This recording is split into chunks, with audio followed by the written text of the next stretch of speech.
name's Frank. I'm going to show you how to prepare your machine. We're going to look at the spark plug, the air filter, the blade and the oil. Once that's done, you'll be all ready for the season ahead. Here's how you check your spark plug. First of all, locate the cap on the spark plug. This looks different on different machines. Look for the wire and the cap and you're in the right place. Grasp the cap firmly.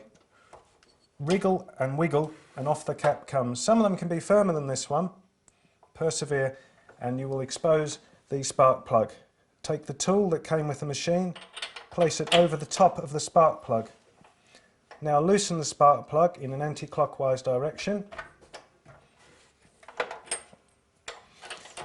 Once the spark plug is loose, you can remove it by hand. Now we need to inspect the spark plug. This spark plug is fouled. This will affect the running of the machine. So it needs to be cleaned and gapped. To clean the spark plug, take a wire brush, clean the fouling from the plug, check the gap with a feeler gauge in accordance to your operating instruction handbook. Alternatively, you may take a new spark plug and fit that. Check the gap, install the plug by carefully starting the threads. If there's any tightness, start again. Now that's nice and free, so I know that's safe to do up now. In a clockwise direction, I spin the plug all the way in as far as I can by hand, and then I take the tool again, tighten the plug. I'm just firming that up. It doesn't have to be over tight. That can cause all sorts of troubles. Take your plug cap.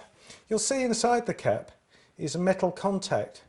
That metal contact clips on to the top of the plug. Some plug caps are rubber. It's not enough just to place the cap onto the plug. It needs to be correctly located. Push and wriggle until the cap is correctly located and making contact. That's how This is how you clean the air filter. First of all, you need to locate the air filter. Depending on what machine you have, the appearance and location can be quite different. On this machine, the air filter is a small sponge element. I'm going to pinch the sponge and pull it out. If you have a machine with an engine of this appearance, the air filter is located behind this plastic cover. To release the cover, gently hold the cover. There is a button on the left hand side and two locating prongs on the right. I'm going to push the button on the left and gently swing the cover out and off the prongs. Remove any debris in the cover, remove any debris from the filter, pinch the filter and pull it out of the housing. On this machine, remove the screw on the top of the air filter housing.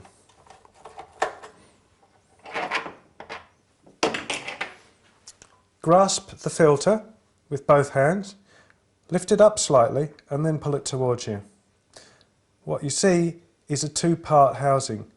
Pull the housing apart and inside is the filter element. Pinch the filter and remove it. Now that you've removed your air filter, it's time to wash the filter. Prepare some warm water with some dishwashing detergent. Take the filter, brush off any debris or grass cuttings, place the filter into the water, submerge it totally and squeeze the filter a few times to allow the water to circulate and clean the filter. Place the filter in some absorbent material, press down on it a few times, then you're ready to reinstall the filter into the housing, a reversal of the removal procedure. If you've taken your air filter out and you find the element looks like this, you have a paper element. This is disposable and should be replaced with a new one. And that is how to prepare your air filter. My name's Frank. I'm going to show you how to check the blade on your machine. First of all, the think safe, remove the spark plug cap. This will prevent any chance of the engine starting while you're working on it. Need to wear some nice stout gloves to protect your hands. If you tilt the machine to the side, there's a number of things that can happen. These involve leaking oil, fluid, and in some cases the oil can in fact leak and flood into the air filter element, which will cause tremendous running problems. So the safe way, and the way we tip mowers, is to raise the front. To do this, you need an assistant. So I'm going to lift the front of the mower and ask my assistant Joyce just to hold the handle down to the ground. If the cut of your grass is poor, that's an indication that the blade is blunt. But other things can happen to blades as well. They can hit objects and become damaged. You may see the cutting edge damaged, or you may see corners missing on the blade, or you may see a bend in the blade that's not part of the design. In running will cause excessive fuel consumption and vibration because the blade is a balanced thing. So if you see any of these, it's time to replace your blade. Apply a socket to the head of the bolt, grasp the blade with one hand, and in an anti-clockwise direction, undo the bolt. The washer you can see rattling beneath my fingers is a single-use item. Whenever the blade is removed, even if you remove and refit the old blade, you're going to need a new washer.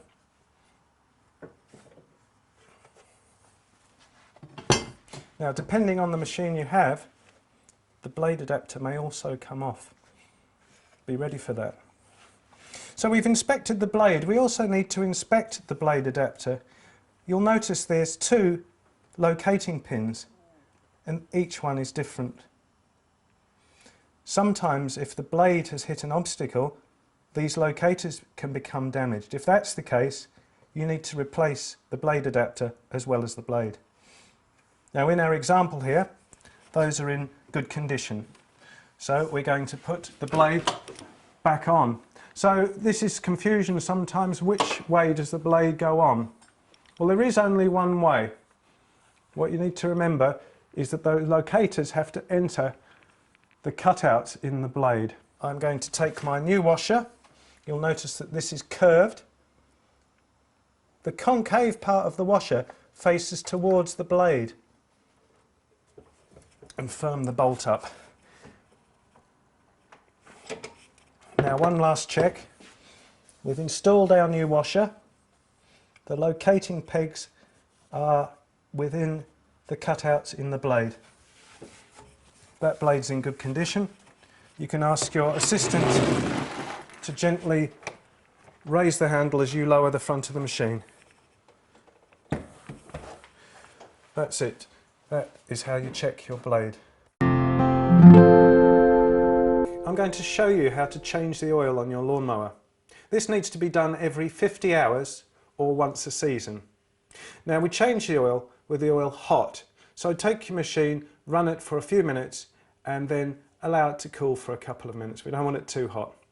During that time, find some disposable gloves and pop them on. Used oil is very harmful. You don't want that to contact your skin. So here we have a warm engine.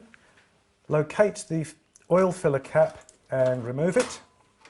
Depending on which machine you have, the appearance will vary. For safety, I've already removed the spark plug cap. Using a pump, insert the tube into the engine. Can take a bit of a wriggle to get it located. You can see that's just started to go all the way down to the bottom of the engine. That's exactly what we want. Now, depending on how things are going, you might need an assistant just to hold that. That's staying in there fine, so I'm just going to carry on. These caps are on nice and firm. I can start pumping, and the pump will draw the used oil out of the engine. So you can see the used oil flowing through the tube and dropping down into the bottom of the tank. Now it's time to add the oil to the lawnmower. Now the amount of oil you put in is important. Over or underfilling can both cause serious troubles. If you follow our tip, you'll have an easy time. So this is what you do. Place a funnel in the filler cap Remember, the location is different for different machines. The easy way is to use one of these bottles that holds half a litre. That's the capacity of the engine. So I'm just going to remove the cap and gently pour the contents of the bottle into the funnel. And we'll now check the level of the oil. Now, as you insert the dipstick, take note, there's two different ways of checking the oil. On some engines, it's checked by putting the cap to stop without screwing it on. Now, other engines, you need to screw the cap all the way on. You'll need to check your instruction manual to see which is applicable to your engine. Depending on which machine you have, the appearance of your dipstick may be a little bit different from this example. But what all the dipsticks have in common is a range, an upper mark and a lower mark. You need to make sure that your oil level is between these two marks. Once that's done, you'll be all ready for the season ahead.